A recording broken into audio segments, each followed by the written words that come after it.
下午差不多2点的时候，我妈说要她看电视，妈电视打不开，说没有电，我就去找电视。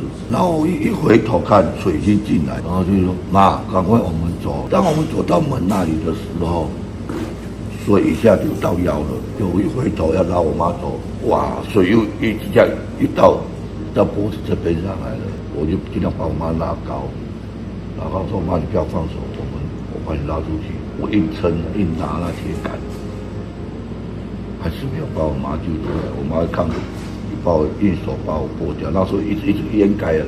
那时候我没有马上去，然后我一直在手妈，我一直喊，这都摸不到她了。然后我就想说，妈可不要让我跟她骑。我说妈对不起，我没有办法救你。